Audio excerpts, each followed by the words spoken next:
नमस्कार, आप देख रहे हैं द पब्लिक वर्ल्ड में सुभाष चौधरी हूँ। आज बड़ी खबर संसद से निकल कर आई है।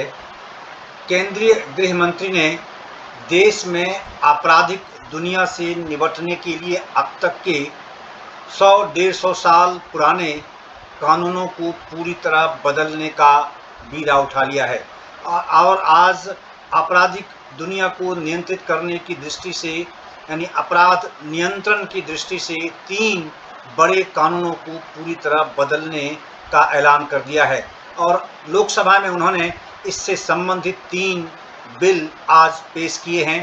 पहला, इंडियन पेनल कोड 1860 को पूरी तरह से बदलने का प्रावधान कर दिया गया है। इसकी जगह अब इंडियन पेनल कोड 2023 होगा। दूसरा, क्रिमिनल प्रोसीड्यूर एक्ट 1898 जो अंग्रेज के ज़माने से चल रहा था, उसे भी पूरी तरह बदलने का ऐलान किया गया है। इसके बदले क्रिमिनल प्रोसीड्यूर एक्ट अब 2023 होगा, जिसमें पूरी तरह उसकी संरचना को, उसके नियम, कानून, प्रावधान को बदल दिया गया है। और तीसरा जो एक्ट है, इंडियन एविडेंस एक्ट, जिसके तहत साक्ष्य और प्रमाण देकर किसी भी आपराधिक गतिविधि वाले व्यक्ति को, आरोपी को सजा दिलाई जाती थी, इसको भी अब बदलने की बात की गई है। इंडियन एविडेंस एक्ट 1872 यानी ब्रिटिश पार्लियामेंट से पारित इस कानून को पूरी तरह रिपेल करने, निरस्त करने और इसके बदले दूसरा भारतीय साक्ष्य अधिनियम 2023 आज लोकसभा में पेश किया गया है। हालांकि इस कानून को लागू होने में अभी समय लगेगा, क्योंकि इस कानून को और थोड़ा इसमें सुझाव शामिल करने, कुछ और भी नई चीज़ों को जोड़ने की दृष्टि से इसे संसद की स्थायी समिति को भेज दिया गया है विचार के लिए। लेकिन मूलतः इस कानून में अब जो ब्रिटिश की आत्मा थी, उसे समाप्त कर भारतीय आत्मा को इसमें स्थापित करने की कोशिश की गई है। ये 2023 है। इससे पहले 75 से 100 सालों तक जिस तरह इस देश पर ब्रिटिश पार्लियामेंट से पारित ये तीनों कानून लागू रहे, उसे अब निरस्त करने की दिशा में नरेंद्र मोदी सरकार ने कदम उठा दिया है। केंद्रीय गृह मंत्री अमित शाह ने कहा कि अब इसमें भारतीय आत्मा दिखेगी।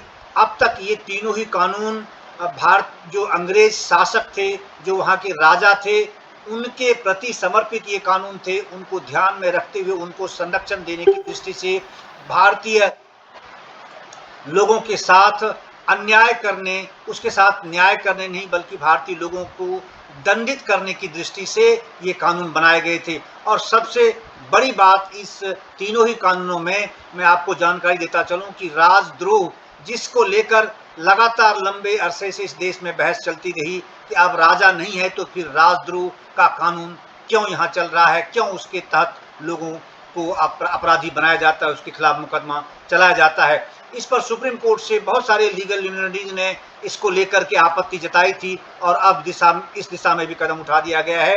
राजद्रोह से संबंधित कानून को पूरी तरह समाप्त कर दिया गया है। आतंकवाद, उग्रवाद, अलगाववाद, ये सब इस कानून में शामिल नहीं थे। बहुत मुश्किल होती थी उन लोगों को सजा देने में या कोर्ट में उनके खिलाफ प्रोसीडिंग चलाने में। अब इन शब्दों को इसमें शामिल कर इसकी व्याख्या पूरी तरह से कर दी गई है। मैं आपको बताऊं कि 1860 से 2023 तक अंग्रेजों के इस कानून, क्रिमिनल जस्टिस सिस्टम को पूरी तरह बदलने का जो ऐलान किया है नरेंद्र मोदी सरकार ने और 3 बिल लेकर संसद में गृह मंत्री आज आए हैं, उसमें उसे स्टैंडिंग कमेटी को भेजा जाएगा। और अब इसमें बड़ा बदलाव यह किया गया है कि अब तक जैसे हत्या और बलात्कार के जो मामले थे, धारा 302, 306 आपने सुना होगा, तो अब ये सबसे लगभग लास्ट में थे। तो ये एक बड़ा सवाल था कि भाई अगर किसी की हत्या होती, इतना जघन्य अपराध होता है, लेकिन उसकी धारा सबसे नीचे थी। 306 का मामला बनता था, बलात्कार का मामला बनता था, बच्चों के साथ बलात्कार, महिलाओं के साथ बलात्कार, इस तरह के जो कुकृत्य होते थे, इसको 306 इससे भी नीचे रखा गया था। उन्होंने कहा कि नहीं, ये सबसे पहले, यानी कि ये अब कानून के जो नया कानून आ रहा है उसमें पहला चैप्टर, फर्स्ट चैप्टर होगा, जिसमें सबसे पहला पार्ट है महिला और बाल उत्पीड़न से संबंधित, अपराध से संबंधित जो प्रावधान किए गए हैं वो फर्स्ट चैप्टर में होंगे। और दूसरा, सेकंड सबसे इंपॉर्टेंट चैप्टर जो शामिल किया गया है इसमें, वो है लोगों की, आम आदमी की हत्या से संबंधित अपराध का मुद्दा इसमें दिया गया है। राजद्रोह समाप्त कर दिया गया है। जो खजाने लूटने संबंधित इसमें अपराध थे उसको समाप्त कर दिया गया है। अधिकारी पर हमला करने वाला जो मामला इसमें आता था, अधिकारियों पर हमला किया उसके खिलाफ राजद्रोह का मुकदमा दर्ज होता था, उस प्रावधान को भी पूरी तरह से इसमें समाप्त करने की बात कही गई है। कुल मिलाकर पीपल सेंट्रिक ये तीनों ही बिल इसमें लाए गए हैं और उस प्रकार के प्रावधान किए गए हैं। मैं इसमें विस्तार में अब नहीं जाना चाहता हूं। आइए आपको सुनवाता हूं कि केंद्रीय गृह मंत्री ने इन तीनों बिल के बारे में क्या कहा, इसमें क्या क्या नए प्रावधान किए गए हैं और इसको किस तरह से, इसके सारे चैप्टर्स को पूरी तरह से बदले गए हैं, वो उसकी एक बानगी थोड़ी सी मैं आपको बताता चलूं कि भारतीय नागरिक सुरक्षा जो नियम है उसमें 533 धाराएं अब होंगी और भारतीय न्याय जो प्रक्रिया है उसमें 356 धाराएं होंगी। भारतीय साक्ष्य जो कानून बनेगा उसमें 23 धाराओं में पूरी तरह बदलाव कर दिया गया है। कुल मिलाकर मैं आपको ये कहना चाहता हूं कि अब पुलिस कर्मी से लेकर पुलिस के वरिष्ठ अधिकारी तक, डीजीपी रैंक तक, लीगल जितने लोग हैं, वकील हैं, चाहे वो सेशन कोर्ट में काम करने वाले या फिर सुप्रीम कोर्ट तक काम करने वाले बड़े वकील हैं, या फिर इन्वेस्टिगेशन में शामिल जितने पहलू, जितनी एजेंसीज होती थी, चाहे वो फॉरेंसिक हो या फिर और भी दूसरे एक्सपर्ट्स होते हैं, वो सबको अब इस कानून को नए सिरे से पढ़ने की जरूरत पड़ेगी। उन्हें इन जो अब तक धारा वो याद रखते थे, धारा बोलते ही उसकी सजा, उसके प्रावधान, उसकी प्रोसीडिंग, उसमें एविडेंस क्या आवश्यकता है, वो सारा कुछ आप समझ जाते थे या आपके दिमाग में बात आ जाती थी, आप उसकी व्याख्या कर सकते थे। अब वो व्याख्या पूरी तरह बदलने की वाली है। आपको नए सिरे से इन तीनों कानूनों को पढ़ना पड़ेगा क्रिमिनल जस्टिस सिस्टम को लेकर के। इसमें अधिकतम अब केवल 3 साल तक ही किसी के खिलाफ कोर्ट में प्रोसीडिंग चलाई जा सकती। 3 साल के अंदर अंदर किसी भी कोर्ट को अपना फैसला देना ही पड़ेगा, ये इसमें किया गया है। 18 राज्यों, 6 UTs, supreme court, high court 16 और जितने न्यायिक यूनिवर्सिटीज हैं, 12 लॉ यूनिवर्सिटीज हैं, 270 एमएलएज हैं, 4 साल तक इस पर विचार किया गया है। कई कमिटीज इस पर इम्पोर्टेंट गठित की गई थी, उन्होंने भी इसमें सुझाव दिए हैं। बहुत ही मैराथन एक तरह से गहन अध्ययन किया गया है और गहन विचार विमर्श के बाद इन तीनों कानूनों को अमली जामा पहनाया गया है और आज लोकसभा में विचारार्थ इसे गृह मंत्री अमित शाह ने पेश किया है। बहरहाल इस तीनों कानून को और भी एक सही स्वरूप देने की दृष्टि से, नए सुझाव को शामिल करने की दृष्टि से इसे लोकसभा की यानी संसद की स्थायी समिति, स्टैंडिंग कमेटी को इसे रेफर किया गया है, जहां पक्ष और विपक्ष के सांसद इस पर विचार करेंगे, एक एक धाराओं पर बातचीत करेंगे, गहन अध्ययन होगा, मंथन होगा और संबंधित पक्षों को बुलाकर उनसे भी फिर इसमें सुझाव लिए जाएंगे, सजेशंस लिए जाएंगे, उनके इनपुट्स भी इसमें शामिल किए जाएंगे। ये एक बड़ी घटना है भारतीय इतिहास में, कानून के इतिहास में, और मैं अगर आप कहूँ यानी अदालती इतिहास में, आपराधिक इतिहास में और पुलिस की व्यवस्था की दृष्टि से भी इसमें बहुत सारे नए प्रावधान शामिल किए गए हैं। तो आइए आपको सुनवाता हूँ केंद्रीय गृह मंत्री ने आज संसद में इन तीनों प्रमुख बिलों को शामिल करते हुए क्या कुछ कहा और ये कैसे एक ऐतिहासिक घटना इस देश के लिए है। आइए खुद ही सुनिए और आप खुद विचार कर सकते हैं। माननीय अध्यक्ष जी, आज जब मैं ये 3 विधेयक लेकर आया हूं, उस वक्त आजादी के अमृत महोत्सव का समापन हो रहा है और आजादी के अमृत काल की शुरुआत होने का समय है। 15 अगस्त से आजादी का अमृत महोत्सव समाप्त होगा और 16 अगस्त से आजादी की 75 साल से 100 साल की यात्रा की शुरुआत होगी, जो निश्चित रूप से महान भारत की रचना करेगी। प्रधानमंत्री नरेंद्र मोदी जी ने इस देश के सामने गत 15 अगस्त को लाल किले की प्राचीर से अपना उद्बोधन देते हुए 5 प्रणों को देश की जनता के सामने रखा था। माननीय अध्यक्ष जी, ये 5 प्रण में से एक प्रण था कि हम गुलामी की सभी निशानियों को हम समाप्त कर देंगे, हमारे मन से वो बोझ को दूर करेंगे। माननीय अध्यक्ष जी, आज मैं जो तीन विधेयक एक साथ लेकर आया हूं, वो तीनों विधेयक एक प्रकार से मोदी जी ने जो 5 प्रण लिए हैं उसमें से एक प्रण की अनुपालना करने वाले हैं। माननीय अध्यक्ष जी, ये तीनों विधेयक दंड विधान प्रक्रिया, क्रिमिनल जस्टिस सिस्टम को बेसिक कानून, इसके लिए मूलभूत कानून ये 3 विधेयकों के अंदर है। एक है इंडियन पिनल कोड जो 1860 में बनाया गया, दूसरा है क्रिमिनल प्रोसीजर कोड जो 1898 में बनाया गया, और तीसरा है इंडियन एविडेंस एक्ट जो 1872 में बनाया गया। 1860, 1898 और 1872 में अंग्रेजों द्वारा बनाए गए, अंग्रेजों की संसद के द्वारा पारित किए गए ये तीनों कानूनों को समाप्त कर आज हम तीनों नए कानून पुरस्कृत करने के लिए मैं आया हूं। माननीय अध्यक्ष जी, इंडियन पिनल कोड 1860 की जगह भारतीय न्याय संहिता 2023 अब एस्टैब्लिश होगी।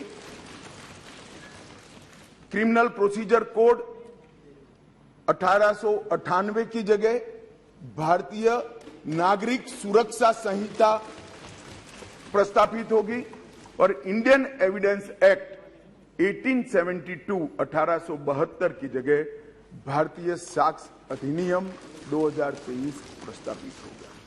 यह कानूनों की जो कानून रिपील होंगे इस तीनों विधेयक से, वो कानूनों की आत्मा जो है, वो कानूनों का मध्य बिंदु है कानून बनाने का, वो अंग्रेज शासन को मजबूत करने की दृष्टि से कानून बनाए गए थे। अंग्रेज शासन की रक्षा करने के लिए कानून बनाए गए थे, और उसका उद्देश्य दंड देने का था, न्याय देने का नहीं था। ये दोनों मूलभूत चीजों पर हम परिवर्तन करने जा रहे हैं। ये तीनों कानूनों को रिप्लेस कर इनकी जगह जो 3 नए कानून बनेंगे, उनकी आत्मा होगी भारत के नागरिकों को संविधान प्रदत्त सारे अधिकार जो मिले हैं इसकी सुरक्षा। ये कानूनों का उद्देश्य किसी को दंड देना नहीं होगा, इन कानूनों का उद्देश्य सबको न्याय देना होगा, और न्याय देने की प्रक्रिया में, ये न्याय देने की प्रक्रिया में दंड वही होगा जहां अपराध रोकने का बोध खड़ा करने की जरूरत है, अपराध रोकने के लिए एक प्रकार की भावना खड़ी करने की जरूरत है, वही होगा। और मैं ये तीनों कानूनों को आगे मैं बताता हूं, बड़े ध्यान से इस प्रक्रिया में मैं इन्वॉल्व रहा हूं। अध्यक्ष जी, मैं सदन को आश्वस्त कर सकता हूं कि 1860 से लेकर 2023 तक अंग्रेजों ने बनाए, अंग्रेज पार्लियामेंट ने बनाए हुए कानून के आधार पर इस देश की क्रिमिनल जस्टिस सिस्टम चलती रही। इसकी जगह भारतीय आत्मा के साथ ये 3 कानून अब प्रस्तापित होंगे और हमारी क्रिमिनल जस्टिस सिस्टम के अंदर बहुत बड़ा परिवर्तन आएगा। माननीय अध्यक्ष जी, मैं बिल स्टैंडिंग कमेटी को भेजने वाला हूं, इसलिए बहुत लंबा नहीं बोलूंगा, परंतु इतना जरूर कहना चाहता हूं कि जिन्होंने भी ये कानूनों को पढ़ा होगा, इसकी प्रायोरिटी क्या थी? मानवी की हत्या से या महिला के साथ दुराचार से बड़ा कोई कानून अपराध नहीं हो सकता, तो इसको 302 नंबर पर स्थान दिया गया। इसके पहले क्या था? राजद्रोह था। इसके पहले क्या था? खजाने की लूट थी। इसके पहले क्या था? शासन के अधिकारी पर हमला था। ये जो अप्रोच है, ये अप्रोच को हम बदल रहे हैं। सबसे पहला चैप्टर इसमें आएगा महिलाओं और बालकों के साथ अपराध। दूसरा चैप्टर आएगा मानव वध और मानव शरीर के साथ जो अपराध होते हैं उसका आएगा। तो हमने शासन की जगह नागरिक को केंद्र में लाने का एक बहुत बड़ा सैद्धांतिक निर्णय कर हम ये कानून लेकर आए हैं। मान्यवर, इस कानून को बनाने के लिए बहुत लंबी प्रक्रिया हमने की है। मोदी जी ने 2019 में ही हम सबका मार्गदर्शन किया था कि अंग्रेजों ने बनाए हुए जितने भी कानून जिस विभाग में है, सभी कानून पर पर्याप्त चर्चा विचारणा और सोच विचार कर इसको आज के समय के अनुरूप और भारतीय समाज के हित में बनाना चाहिए। वहीं से ये प्रक्रिया माननीय अध्यक्ष जी चालू हुई। ढेर सारी कंसल्टेशन की प्रक्रिया इसके लिए हुई है। मान्यवर, मैं आपको बताना चाहता हूं, हर जगह पे व्यापक कंसल्टेशन किया गया है। मैंने अगस्त 2019 में ही देश के सारे हाईकोर्ट चीफ जस्टिस को पत्र लिखा था, सर्वोच्च अदालत के सारे न्यायाधीशों को लिखा था, देश की सारी लॉ यूनिवर्सिटी को पत्र लिखा था। 2020 में थोड़ी बेस बनने के बाद सारे सांसदों को लिखा, सारे मुख्यमंत्रियों को लिखा, सारे राज्यपालों को लिखा, संघ शासित प्रदेश के प्रशासकों को लिखा और ढेर सारे कंसल्टेशन के बाद ये प्रक्रिया आज कानून बनने में सफल हुई है। माननीय अध्यक्ष जी, इसका मुझे बहुत बड़ा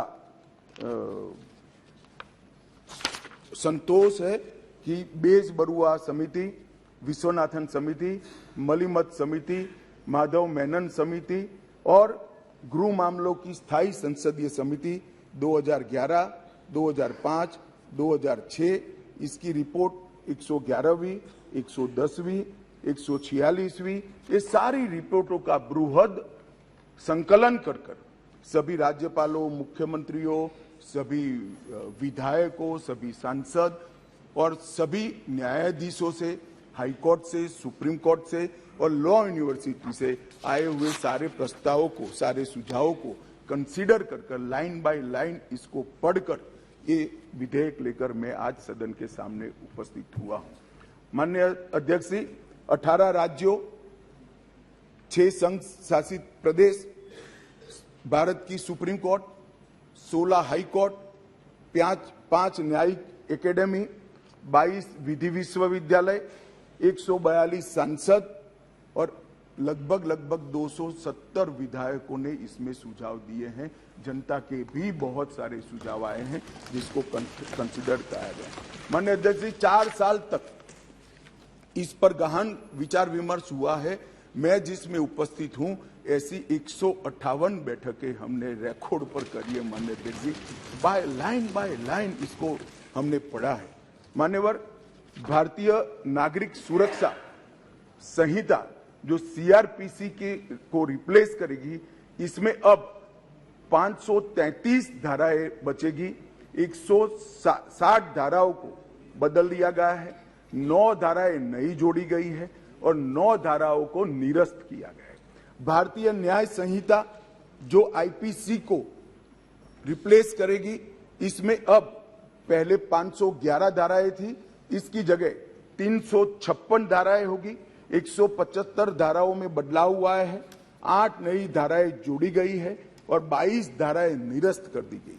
भारतीय साक्ष्य अधिनियम जो एविडेंस एक्ट को रिप्लेस करेगा, इसमें 170 धाराएं होगी, पहले 167 थी, 23 धाराओं में बदलाव किया है, 1 धारा नई जोड़ी गई है और 5 धाराएं निरस्त की। मान्यवर, मैं सदन को बताना चाहता हूं, ये तीनों कानूनों में गुलामियों की निशानी से भरे हुए कानून। सबसे पहले तो इसको ब्रिटेन की पार्लियामेंट ने पारित किया था, हमने अडॉप्ट किया था, यहीं से शुरुआत होती। परंतु इसके अलावा आज भी जो कानून आज इससे निरस्त होंगे, जब सदन पारित करेगा, तब वो कानूनों के अंदर कुछ शब्द थे मैं जरूर कहना चाहता हूं, जिससे हमें मालूम पड़ेगा कि 75 साल तक हम किस कानूनों के आधार पर क्रिमिनल जस्टिस सिस्टम को चलाए हैं।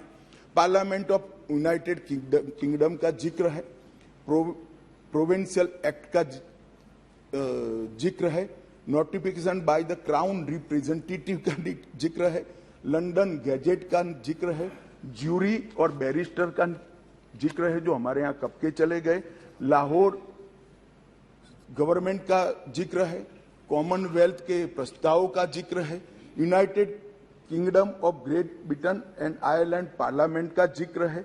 हर मेजेस्टी और बाय द प्रीवी काउंसिल ऐसे हर जगह रेफरेंस दिए हुए हैं। Copies and extracts content in the London gadget, इसके आधार पर एक कानून को बनाया गया है। Possession of the British crown, इसका भी जिक्र आज भी है। Court of justice in England, इसका भी जिक्र 33 से ज्यादा जगहों पे है। हर मैजेस्टी डोमिनियंस का इस अधिनियम के अंदर ढेर सारे जिक्र है। टोटल 475 जगह ये गुलामी की निशानियों को समाप्त कर कर आज हमने एक नया कानून मान्यवर लेकर आए। माननीय अध्यक्ष जी, इस कानून से हमने नए युग को जोड़ने का भी प्रयास किया है। हमारी क्रिमिनल जस्टिस सिस्टम में बहुत समय लगता है। कानून में कोई कानून की अदालत में जाए तो न्याय इतनी देर से मिलता है कि न्याय का कोई मतलब ही नहीं। लोगों की श्रद्धा उठ गई है, कोर्ट में जाने से डर है। मैं गुजरात का कानून मंत्री भी रहा हूं, विधि मंत्री भी रहा हूं। कई लोगों ने मुझे कहा था कि साहब पनिशमेंट की कोई जरूरत ही नहीं। मैंने बोला क्यों? कि कोर्ट में जाना इटसेल्फ पनिशमेंट है। इस प्रकार की मानसिकता लोगों के दिमाग में कर गई। हमने इसीलिए आधुनिक से आधुनिक तकनीक को इसके अंदर समाहित करने का निर्णय किया है। माननीय अध्यक्ष जी, दस्तावेजों की परिभाषा का विस्तार कर कर इलेक्ट्रॉनिक या digital record, email, server longs, computer, smartphone, laptop, SMS, website, locational साक्ष्य, डिवाइस पर उपलब्ध मेल और मैसेजेस, ये सभी को कानूनी वैधता इस देता है, जिससे अदालतों के अंदर जो कागजों के ढेर लगते हैं, अंबार लगते हैं, वो समाप्त हो जाएंगे। एफआईआर से केस डायरी और केस डायरी से चार्जशीट और चार्जशीट से जजमेंट तक की सारी प्रक्रिया को डिजिटलाइज करने का प्रावधान इस कानून के अंदर मैं लेकर आया हूं। अदालत की सभी कार्यवाही को टेक्नोलॉजी के माध्यम से करने के लिए हम करते हैं। अभी आरोपी की पेशी ही सिर्फ वीडियो कॉन्फ्रेंस से हो सकती है, अब संपूर्ण ट्रायल क्रॉस सहित की वो वीडियो कॉन्फ्रेंस से होगी। शिकायतकर्ता और गवाहों का परीक्षण भी होगा। जांच पड़ताल और मुकदमे में साक्ष्यों का रिकॉर्डिंग जो करना है वो भी होगा। और उच्च न्यायालय के मुकदमे और सभी अपीलीय कार्यवाही भी डिजिटली संभव होगी। माननीय अध्यक्ष जी, ये करने से पहले इसमें कोई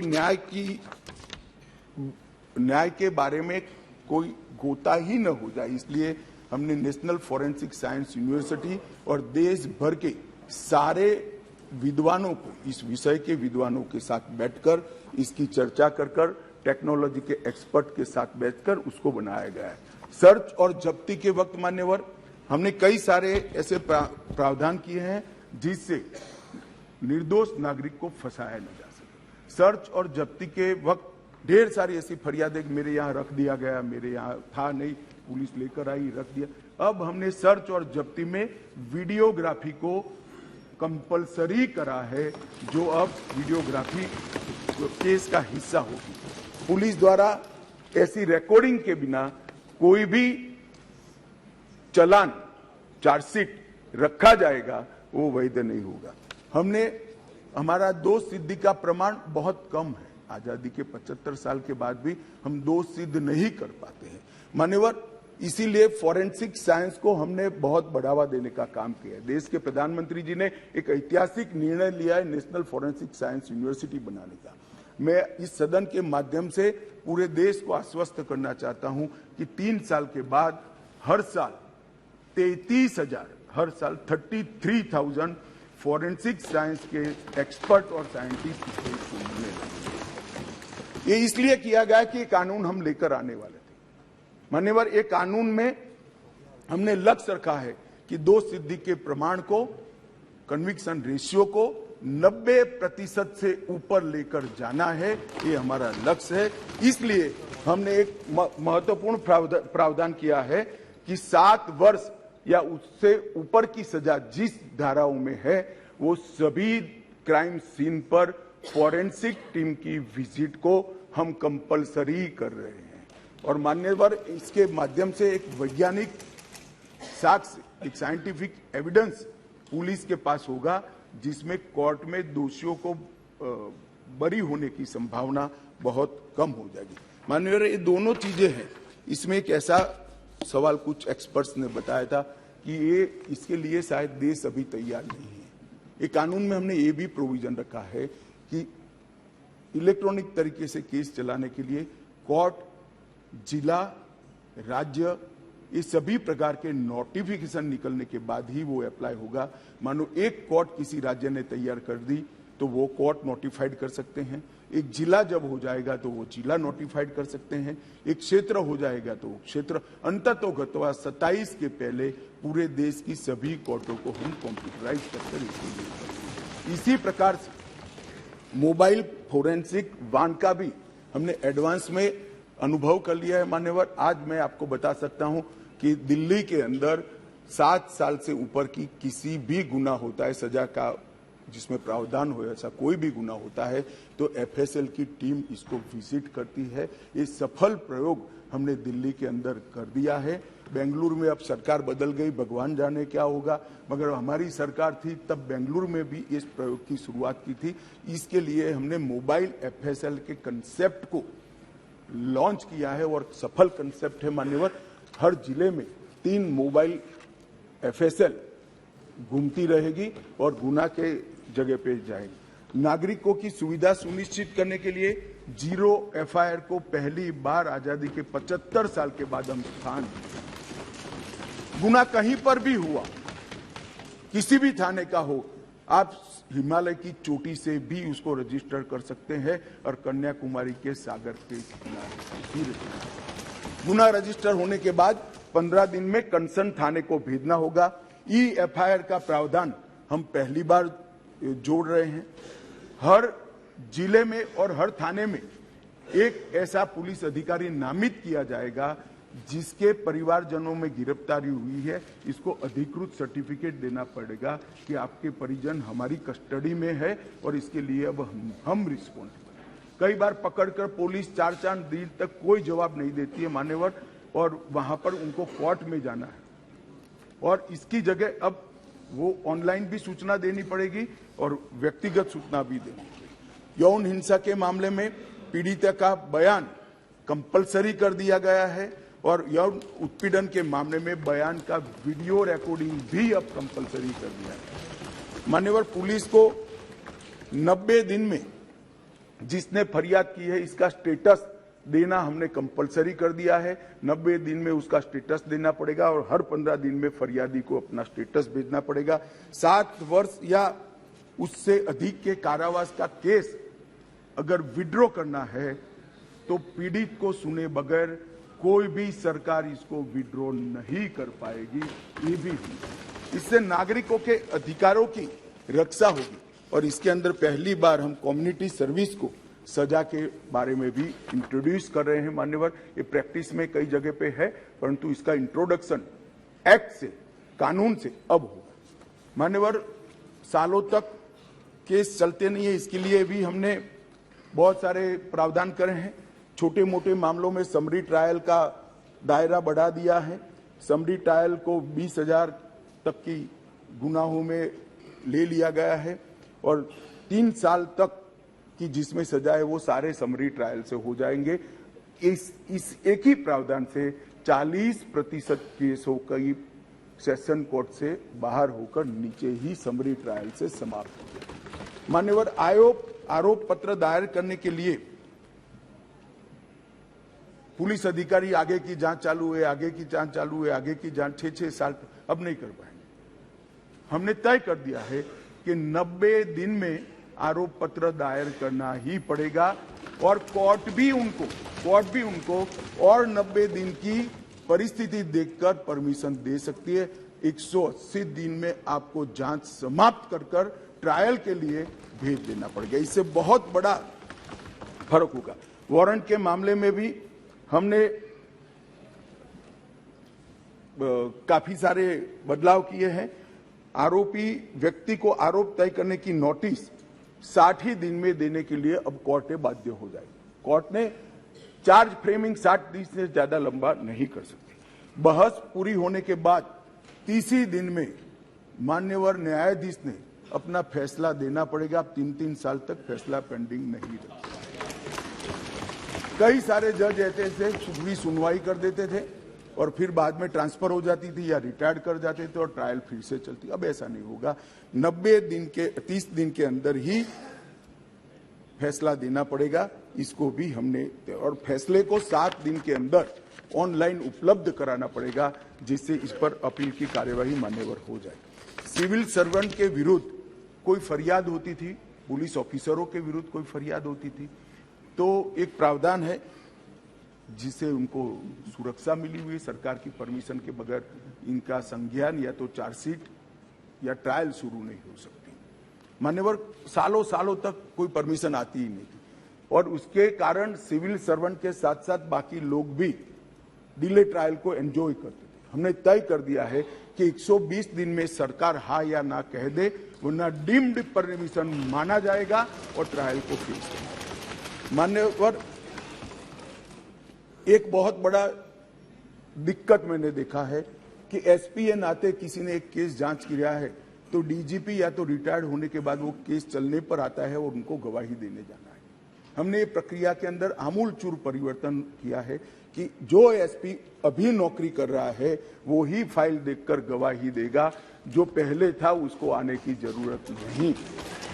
माननीय बहुत बड़ा क्रांतिकारी बदलाव, इसके कारण इतना देर होती, इतनी देर होती।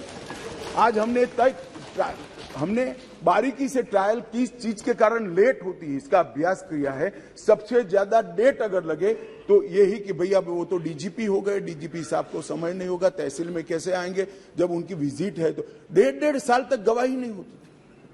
मगर अब कोई डीजीपी साहब या तो रिटायर्ड बाबू को बुलाने की जरूरत नहीं, वहां जो एसपी है वो फाइल देखकर, और वो डीजीपी साहब को कुछ याद भी नहीं है, उन्होंने भी फाइल देखकर ही कोर्ट को असिस्ट करना है, मगर ये नहीं होता था। अब हमने ये कर दिया है। घोषित अपराधियों की संपत्ति की कुर्की का भी ये है नहीं, वरना यूपीए वालों को बहुत दिक्कत आती इस प्रावधान से। घोषित अपराधियों की संपत्ति की कुर्की का भी हम प्रावधान मान्यवर इसमें लिए। संगठित अपराध के लिए एक नया प्रावधान हम इसके अंदर जोड़ रहे हैं, जो अंतरराज्य गैंग और संगठित अपराध है, इसके विरुद्ध एक अलग प्रकार की कठोर सजा का प्रावधान। महिलाओं के प्रति अपराध और सामाजिक समस्याओं के निपटान के लिए भी हमने ढेर सारे किए हैं। शादी, रोजगार, पदोन्नति के झूठे वादे और गलत पहचान प्रकट कर जो यौन संबंध बनाते थे, उसको अपराध की श्रेणी में पहली बार नरेंद्र मोदी सरकार लाए। गैंग रेप के सभी मामलों में 20 साल की सजा या आजीवन कारावास का प्रावधान किया है, जो आज नहीं है। 18 वर्ष से कम आयु की बच्चियों के मामले में मृत्यु दंड का भी प्रावधान। मान्यवर, मॉब लिंचिंग का बड़ा शोर मचा है, हमने उसको केयरफुली करा है। मॉब लिंचिंग के लिए भी 7 साल आजीवन कारावास और मृत्युदंड तीनों का प्रोविजन कर हम प्रावधान मान्यवर लाए। स्नेचिंग के लिए चाहे मोबाइल का हो चाहे महिलाओं की चेन का हो, कोई प्रावधान नहीं था। बहुत सारे लोग छूट जाते थे क्योंकि वो चोरी भी नहीं होती थी, स्नेचिंग का प्रावधान भी नहीं था। अब स्नेचिंग का भी प्रावधान ले मान्यवर। एक 324, इसमें गंभीर चोट के कारण निष्क्रियता की स्थिति हो जाती थी। मानो कोई अपाहिज हो गया, ब्रेन डेड हो गया, मृत्यु नहीं हुई, पूरा पैर कट गया, हाथ कट गया, तो भी 7 साल की सजा थी।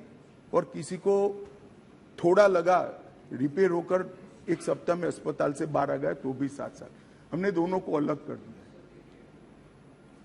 हमेशा के लिए अपंगता अगर आती है या ब्रेन डेड होता है तो इसकी सजा को 10 साल या तो आजीवन कारावास में बच्चों द्वारा अपराध करने वाले व्यक्ति के लिए, बच्चों के साथ अपराध करने वाले व्यक्ति के लिए सजा को बढ़ाया गया है, 7 से 10 साल किया गया है।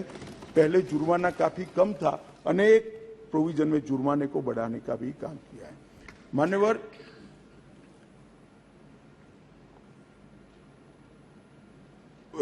अपराधियों के विरुद्ध जो भाग जाते थे इसके लिए भी 10 साल की सजा का लाया है, प्रावधान लेकर आए हैं।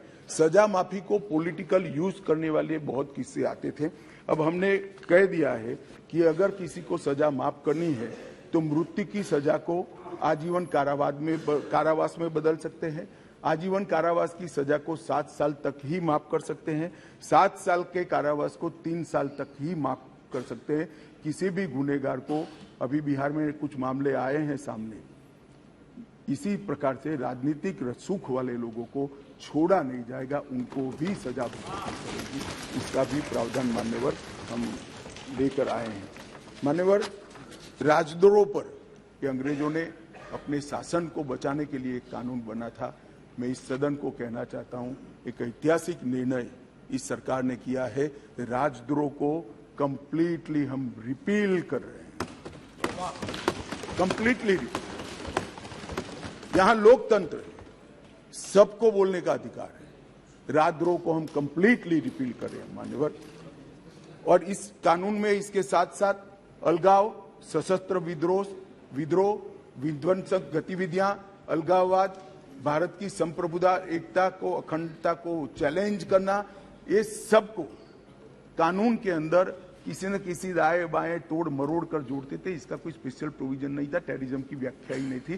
पहली बार अब इसकी व्याख्या हो रही है और जुड़ी संपत्ति को कुर्क करने का अधिकार भी। मान्यवर, जांच करने वाले पुलिस अधिकारी के संज्ञान पर कोर्ट इस पर ऑर्डर करेगा। कुर्की का ऑर्डर पुलिस अधिकारी नहीं कर पाएंगे, निर्णय नहीं कर पाएंगे, कोर्ट में सुनवाई के बाद होगा। मान्यवर, एक बहुत बड़ा ऐतिहासिक फैसला हमने किया है, अनुपस्थिति में ट्रायल। कई सारे केसों में दाऊद इब्राहिम वांटेड हैं, चले गए, देश छोड़कर भाग गए, आज उन पर ट्रायल नहीं होती। हमने तय किया है कि सेशन कोर्ट के जज ड्यू प्रोसीजर के बाद जिसको भगोड़ा घोषित करेंगे उसकी अनुपस्थिति में ट्रायल होगी और उनको सजा भी सुनाई। दुनिया में वो कहीं पर भी छिपते, सजा सुनाई जाए। मान्यवर, इससे बहुत बड़ा फर्क पड़ने वाला है और वो सजा के खिलाफ अपील करना है तो न्याय की शरण में आए, अपने आप को भारतीय कानूनों के शरण में, भारतीय कानूनों की शरण में लाए और अदालत के सामने जाए तो हाईकोर्ट में चैलेंज करें। मान्यवर, मैं सार्वजनिक जीवन में बहुत बचपन से हूं, राज्य का गृह मंत्री भी रहा हूं। मैंने बहुत सारे थाने विजिट किए, बहुत सारे सदस्य भी थाने में गए होंगे। आप देखे होगा टूटी फूटी साइकिल, टूटी फूटी गाड़ी, टूटी फूटी ऑटो सालों तक पड़ी, सबने देखा। वो इसलिए पड़ा है कि कानून में प्रोविजन है कि केस के निपटारे तक इसको संभाल पर रखना। हमने प्रोविजन कर दिया है इसकी वीडियोग्राफी करना, वीडियोग्राफी की सर्टिफाइड कॉपी कोर्ट में जमा कराना और फिर इसका निपटारा आप कर सकते हो। इससे कम से कम पुलिस स्टेशन की स्वच्छता बढ़ाना। मान्यवर, इस प्रकार के, मैंने तो अभी थोड़ा बताया, इस प्रकार के ढेर सारे बदलाव इस कानून के अंदर हम लेकर आए हैं। टोटल 313 बदलाव है मान्यवर। और मैं इतना कह सकता हूं कि हमारी न्यायिक दंड प्रक्रिया, क्रिमिनल जस्टिस सिस्टम के अंदर आमूलचूल परिवर्तन होगा और सबको ज्यादा से ज्यादा 3 साल के अंदर न्याय देगा। मान्यवर, इसमें पुलिस अधिकारियों को भी जवाबदेह किया है, वकीलों को भी जवाबदेह किया है और न्याय करने वाले के लिए भी मर्यादाएं रखी है। इसमें महिलाओं का और बच्चों का विशेष ध्यान दिया गया है। अपराधियों को सजा हो इसकी चिंता की गई है और पुलिस अपने अधिकारों का दुरुपयोग न कर पाए, ऐसा भी है। इसके अंदर राजद्रोह जैसे कानूनों को एक और हम निरस्त कर रहे हैं तो दूसरी ओर धोखा देकर महिला का शोषण करने वाले और मॉब लिंचिंग जैसे जघन्य अपराध करने वालों को दंडित करने का भी एक और हमने राजद्रोह को रिपील किया है, दूसरी ओर संगठित अपराध और टेररिज्म पर नकेल कसने का काम भी हमने किया है। मान्यवर, मैं मानता हूं कि तीनों संहिता अपने आप में संपूर्ण है, परिपूर्ण है, परंतु 1807, 1828, 88 और 1878 से कानून प्रचलन में कोई भी व्यक्ति, कोई भी डिपार्टमेंट या कोई भी व्यक्तियों का समूह इसको कंप्लीट नहीं कर सकता। इसलिए मैंने निर्णय किया है मान्यवर कि इस कानून को मैं स्टैंडिंग कमेटी को, गृह विभाग की स्टैंडिंग कमेटी को देना चाहता हूं, जिससे पक्ष विपक्ष सभी संसद सभ्य इस पर अपना, काफी संसद सभ्यों ने दिया है, परंतु इस पर काफी अच्छी सोच विचार हो, इस पर बार काउंसिल भी चर्चा करे, बार एसोसिएशन भी चर्चा करे, कुछ रिटायर्ड न्यायिक अधिकारी भी चिंता करें और हम लॉ कमीशन को भी भेजेंगे, लॉ कमीशन भी अपनी टिप्पणियां दे। तो कुल मिलाकर ये सब आने के बाद ये विधेयक को उचित परिवर्तन करने के बाद मैं फिर से इस सदन के लिए आऊंगा। मैं आपको अनुरोध करता हूं माननीय स्पीकर महोदय कि मैं विधेयक को पुनर्स्थापित करता हूं और माननीय स्पीकर महोदय मैं ये भी अनुरोध करता हूं कि विधेयक को जांच हेतु विभाग संबंधी गृह कार्य संबंधी संसदीय स्थायी समिति को।